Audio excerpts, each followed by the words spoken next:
I have not typed a single line of code without an AI for over a year. If you sat me down in a real coding interview tomorrow, screen shared, no autocomplete, no agent, no copilot, just me and a blank editor, I do not think I could pass. I would need a month, maybe more, to revive the muscles. This is a wild thing for a senior engineer to admit. It is also true, and it is not the scariest part of what I'm about to tell you. The scariest part is that this week nothing has gone wrong, my tests pass, the build is green, my pull requests ship clean, and I have never been more worried about my own code than I am right now. This is a personal essay about the drift I did not notice happening, a randomized trial at Anthropic that finally gave it a name, and the accidental experiment at work that pulled me back out.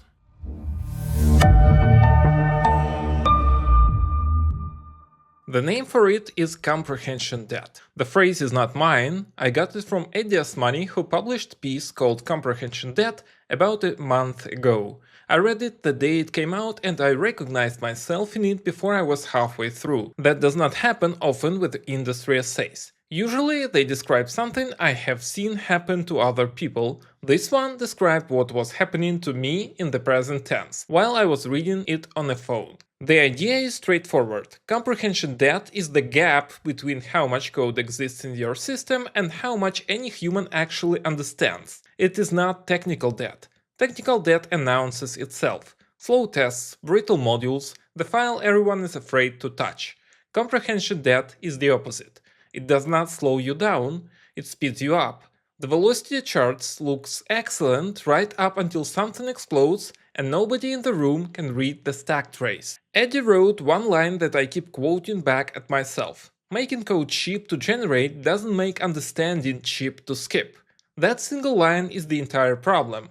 The cost of producing code has collapsed. The cost of understanding it has not moved at all. And nobody is tracking the second number. This video is not a recap of his article, it is what happens when you live inside the gap he described. A year ago I went all in. Started with Cursor and Sonnet in the little chat sidebar and tried to get the semi-smart model get things done for me. In those early days I dictated exactly what I wanted. Change this in parse traits, rename CFG to config in loader TS, add a guard at the top of a handle submit for the empty array case. The AI was a fast typist. I had the codebase in my head, every utility, every helper, the rough shape of every module, and the AI wrote out what I had already decided. The delight was real. I would describe a change, watch it appear, review the diff, ask for fixes, and commit. Felt like a superpower. It probably was a superpower, the version where I was still the real author of the code. As the models got better, my job moved one step upstream. I was not writing worse prompts, I was writing fewer of them. The planning itself migrated to the AI. I would hand it a rough goal, it would produce a plan, and my job was to verify and approve, maybe with a little back and forth. Then, the next generation of models started writing plans I genuinely could not improve on, and the loop tightened again. Today, with Opus 4.6 and a million tokens of context, the workflow looks like this. I paste a brief plan, the agent explores the codebase and produces its own plan, usually better than mine. I lightly edit it, then it goes off and executes. Even when it screws up, it usually catches itself and fixes it before I notice. The shift I did not notice happening. My attention moved away from the code toward the workflow around the code. So where does my time actually go if not into the code? Mostly to the workflow around the code. Improving my setup, comparing models, trying methodologies, reading about other people trying methodologies, Claude Code, Codex, Cursor, and whatever free or temporarily free alternative landed this week. Every day there is a shiny new model and a YouTuber with the same day "this changes everything" review. This cycle pulls you in. You do not have the strength left to think about the code itself. Some of the pull requests I open, I barely read the diff. I run them, I manually test the feature. That is the confession, the part where I stopped being the author of the code and became the tester of it.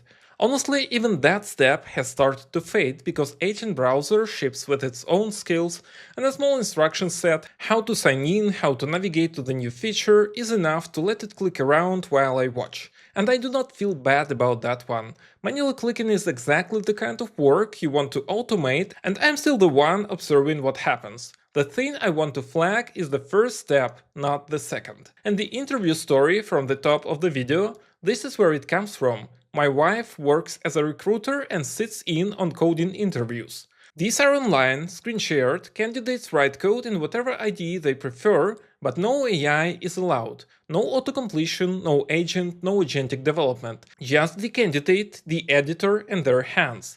I would need at least a month to be able to do that again without embarrassing myself. And I'm not the junior on my team, I'm the one the junior asks. And then, earlier this week, two things hit at once.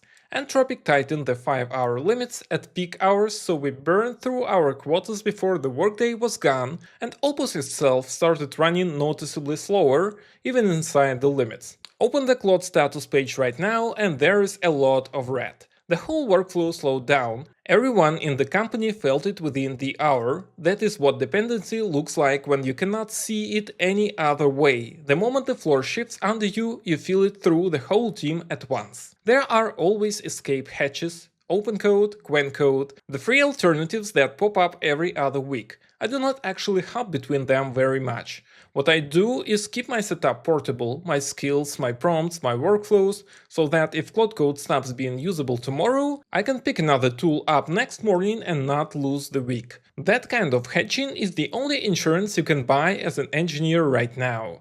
But even that is not really an escape. The free alternatives are free for a reason.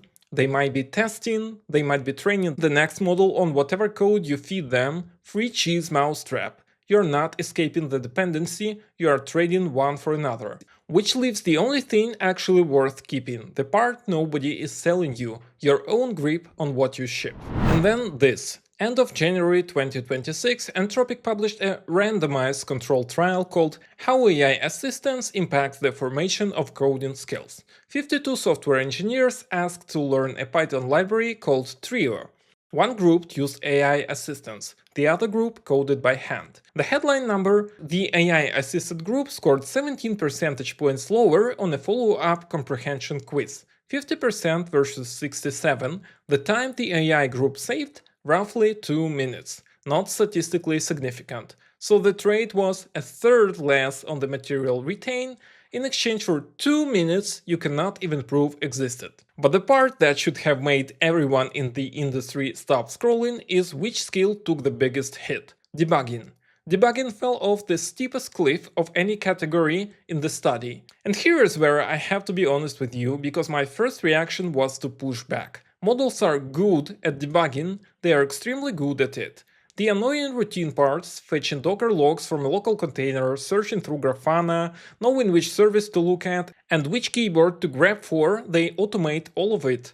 If something is broken in a local Docker setup, I ask the model to check the logs and fix it, and it just does. If something is misbehaving in staging, I hand it a Grafana MCP and ask it to search. It finds the right log, it finds the right place in the codebase, it ties them together, it proposes a fix.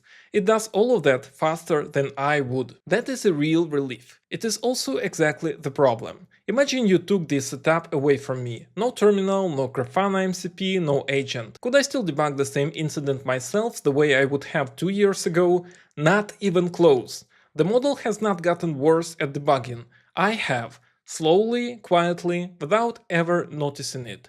Which is the entire point of the study. But the study did not stop at the bad news, it also found something you can actually use. How you use the AI determined how much you retained. People who used it for conceptual inquiry, asking follow-ups, requesting explanations, posing concepts questions while they worked, were the largest group, scoring 65% or higher. People who used it to delegate code generation, take the output, ship it and move on, scored below 40. Same tool, opposite outcomes. The difference is what you ask it for. Here is the part that actually got under my skin. Not a study, a joke I kept hearing. I have seen experienced engineers, people who have been writing software for years, people who are good at it, answer normal questions about their own code with "Hold on, let me ask Claude" or "I need to ask Claude." And to be fair, it was said sarcastically every time. They were not actually stuck. If you pushed them, they could absolutely find the answer themselves.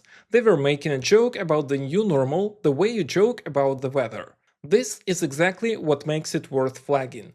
The jokes you make on autopilot are usually the most honest signal of what your brain is doing in the background. If Ask Claude has become the reflex punchline when somebody asks you about your own software, then comprehension has slipped enough that the slippage itself is now part of the in-group humor. And before this sounds like I'm pointing fingers, I am the same person. I have caught myself doing the exact same move on my own projects, with the exact same shrug. I want to head off the easy reading of this video right now. Nobody is getting lazy. I'm not working less than I was a year ago. If anything, I am working more and I am shipping more. The hours did not shrink. The kind of work I am doing changed shape underneath me, and that is much harder thing to notice than laziness, because it does not feel like loss. It feels like a win, right until it doesn't. This is the moment Eddie's phrase came back to me, and this time it landed differently.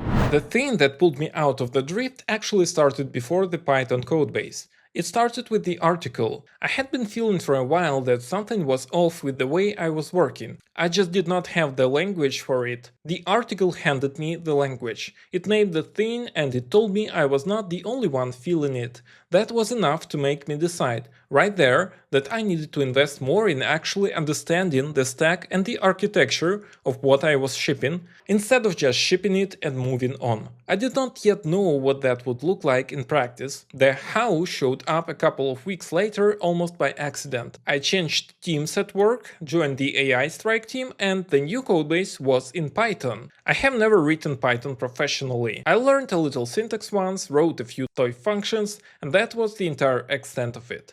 On paper, this was a problem. In practice, I got lucky on two fronts. The codebase was fresh, AI generated, and likely to migrate to TypeScript anyway, so the stakes were soft. And I gave myself permission, just this once, to not speedrun the issue queue. Here is what I did differently. Instead of opening a ticket and shipping a fix, I started a conversation with Claude and asked it to teach me the project before I touched anything. First step, walk me through the codebase and tell me where to start. It did. Second, compare Python and TypeScript for me, generators, async and await semantics, the parts that look similar, and the parts that are sneakily different. It did that too, and it was good. Third, give me the 20% of Python syntax that covers 80% of the cases I am about to see.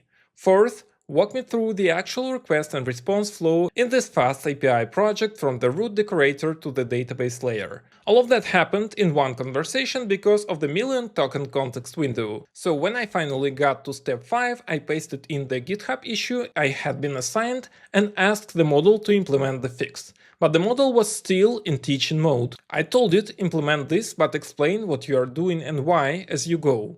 And the diffs were small, but the explanations were paragraphs. Why blocking the event loop in FastAPI is bad, how this particular fix avoids it. I came out of those sessions with something I had not had in months, a solid mental model of those files, not line by line, architecturally, and that is enough. I did not set out to run the good version of the Anthropic experiment on myself, but looking back, that is what this turned out to be. The paper was already in my head from a couple of weeks later. The inquiry versus delegation split was sitting there, not as a plan, more as a warning. So when the Python codebase handed me an excuse to slow down and ask the model to teach me instead of ship for me, I took it. And the difference showed up in the only place that matters, whether I could still answer questions about the code on Monday morning with the chat window closed.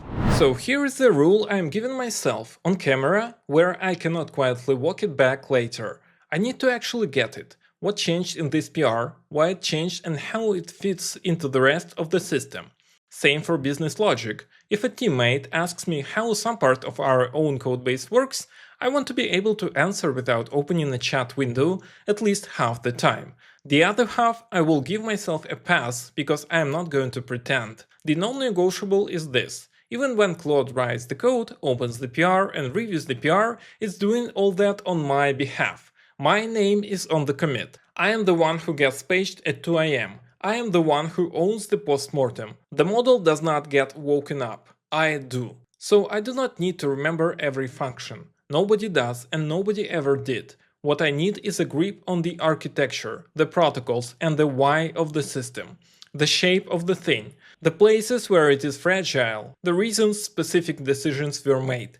That is the part the model cannot hold for me, because that is the part I am being paid to hold. And about nothing has happened yet. I want to be very clear with myself about what that sentence actually proves. It does not prove that the floor is solid, it proves that I have not found the soft spot. Those are two completely different things, and confusing them is the entire definition of false confidence. Maybe, as an industry, we do not actually need to spawn 6 parallel agents and ship as many pull requests per day as physically possible. Maybe we slow down a little. Maybe quality goes up. Maybe the incidents channel gets quieter, less heroic, more boring.